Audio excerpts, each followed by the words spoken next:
You ready? We opened up the Steve hotline, and that Steve hotline's been blinging. And one question was from, I don't know what the fuck this guy's name is. He said, how did you find your musical identity? And was it hard to let the kind of music you originally were making, was it hard to let go of the original music you were making? Good question. When you first started? Yeah. Fucking 10,000 hours is the short answer. I have, it really is like, if you can dedicate that much time to something and you have the passion for it, obviously you have to have a certain level of skill sets to begin with. But man, I really evolved as far as just like how I hear music, how I work, how I make music, and my entire process. Having a studio in the house, I record, I do everything myself.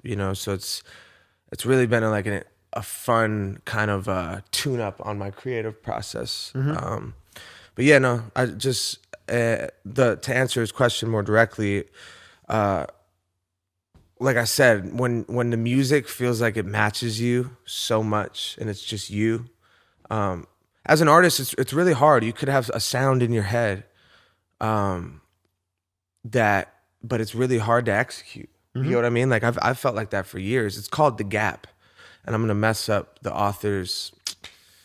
I'm gonna mess up the guy. I used to talk about this guy. I forgot, but he talks about the gap between the artist, basically where he's at and what he's making, and what he has in his head, and that idea he has in his head, and it's just trying to close that gap, which is a step-by-step process to being better, executing better, being better at it. You know what I mean? But when I started out, there was a huge gap.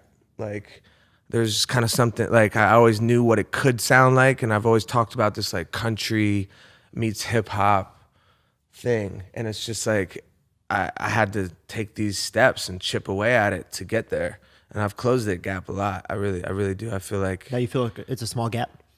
I feel like it's a small gap and it's ready for entering. You know what I mean? You love a small gap. Yeah, we do. And like you said, the 10,000 hours rule, that's persistence.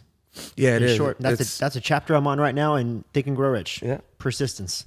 And also known as keep going. Which also means you never know. Yeah.